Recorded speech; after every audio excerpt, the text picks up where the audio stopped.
আদম আলাইহিস সালাম থেকে শুরু করে যত নবী রাসূল পৃথিবীতে এসেছেন তারা সবাই তাদের উম্মতদের দাজ্জাল সম্পর্কে সাবধান করেছেন। তবে সর্বশেষ নবী হযরত মুহাম্মদ সাল্লাল্লাহু আলাইহি ওয়াসাল্লাম দাজ্জাল সম্পর্কে বিশেষভাবে সতর্ক করে রেখেছেন, কারণ শেষ সময় আসবে দাজ্জাল। আদ-দাজ্জাল একটি আরবি শব্দ যার উৎপত্তি দাজাল শব্দ থেকে, যার অর্থ মিথ্যা, প্রতারণা বা ছলনা। আরও নিখুঁতভাবে বলতে গেলে সত্যের সাথে মিথ্যা মিশিয়ে যে প্রতারণা করা হয় তাকেই দাজাল বলা হয়, এবং মিথ্যার যতগুলো রূপ আছে তার মাঝে সবচেয়ে ভয়াবহ রূপ হচ্ছে দাজাল, আর এই সবগুলোই থাকবে দাজ্জালের মাঝে। দাজ্জালের পরিচিতি আর আগমন সম্পর্কে মহানবী সাল্লাল্লাহু আলাইহি ওয়াসাল্লাম যে পরিমাণে বিস্তারিত বলেছেন তা থেকে বোঝা যায় দাজ্জাল সম্পর্কে ধারণা রাখাটা প্রতিটা মুসলিমের জন্য কতটা গুরুত্বপূর্ণ। দাজ্জাল আসার আগে কিছু ঘটনা ঘটবে, পৃথিবীকে প্রস্তুত করা হবে তার আগমনের জন্য। মহানবী হযরত মুহাম্মদ সাল্লাল্লাহু আলাইহি ওয়াসাল্লাম দাজ্জালের নিখুঁত বর্ণনা দিয়ে গেছেন তার হাদিসে, যেন তার উম্মতেরা দাজ্জালকে চিনতে পারে। মহানবী সাল্লাল্লাহু আলাইহি ওয়াসাল্লাম তাকে আল মাসিহ আদ-দাজ্জাল বলেন। আল মাসিহ শব্দের অর্থ হচ্ছে মুছে ফেলা বা নষ্ট করে ফেলা। তাকে এই নামে ডাকা হয়েছে কারণ তার ডান চোখ নষ্ট থাকবে, দেখলে মনে হবে যেন একটি আঙ্গুর থেকে সব রস শুষে নেওয়া হয়েছে। সহিহ বুখারী হাদিসে এসেছে, মহানবী সাল্লাল্লাহু আলাইহি ওয়াসাল্লাম বলেন, তার কপালে আরবি হরফে কাফ, ফা, রা এই তিনটি অক্ষর অর্থাৎ কাফির লেখা থাকবে।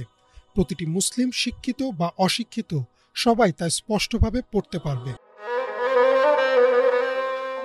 মহানবী সাল্লাল্লাহু আলাইহি ওয়াসাল্লাম আরও বলেন যে তার চুল হবে কোঁকড়ানো, পা হবে বাঁকা, তার স্বাস্থ্য হবে খুবই শক্ত সমর্থ, সে হবে যুবক, তার শরীর শক্ত সমর্থ হলেও সে খুব বেশি লম্বা হবে না, এবং তার চেহারায় একটা কাঠিন্য থাকবে, তার কপাল ও কাঁধ থাকবে প্রশস্ত। দাজ্জাল পৃথিবীতে আসার আগে ৩ বছরের কথা মহানবী সাল্লাল্লাহু আলাইহি ওয়াসাল্লাম বলেছেন। তিনি বলেন, প্রথম বছর আল্লাহ আকাশকে বৃষ্টির ৩ ভাগের ১ ভাগ বন্ধ রাখার নির্দেশ দিবেন, দ্বিতীয় বছরে ৩ ভাগের ২ ভাগ, আর তৃতীয় বছর কোনো বৃষ্টিই হবে না, অর্থাৎ মানব সভ্যতা এক ভয়াবহ দুর্ভিক্ষের মধ্য দিয়ে যাবে। এরপরেই আগমন ঘটবে তার। মহানবী সাল্লাল্লাহু আলাইহি ওয়াসাল্লাম বলেন যে আল্লাহ দাজ্জালকে বেশ কিছু ক্ষমতা দিবেন, আর তা দিয়ে সে ফিতনা সৃষ্টি করবে। সে যাকে ইচ্ছা তাকে বৃষ্টি দিবে এবং যাকে ইচ্ছা তাকে খরা দিবে।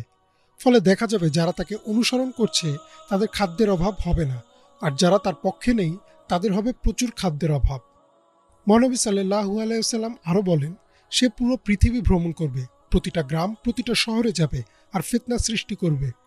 তবে 2টি জায়গা বাদে, মক্কা আর মদিনা, এই 2টি শহর তার জন্য নিষিদ্ধ। দাজ্জাল পৃথিবীতে থাকবে 40 দিন। মহানবী সাল্লাল্লাহু আলাইহি ওয়াসাল্লাম বলেন, এই 40 দিনের প্রথম দিনটি হবে 1 বছরের মতো, দ্বিতীয় দিনটি হবে 1 মাসের মতো, তৃতীয় দিনটি হবে 1 সপ্তাহের মতো, আর বাকি দিনগুলো হবে সাধারণ দিনের মতো। একদিন কিভাবে 1 বছরের মতো বা 1 মাসের মতো হয় এই নিয়ে কোনো স্পষ্ট ধারণা নেই। তখন কি পৃথিবীর আহ্নিক গতির পরিবর্তন হবে নাকি অন্য কিছু হবে তা একমাত্র আল্লাহ ভালো জানেন। তবে আমরা যতটুকু জানি তা হচ্ছে দাজ্জাল পৃথিবীতে আসবে এবং সে হবে সৃষ্টিজগতের সবচেয়ে বড় ফিতনা।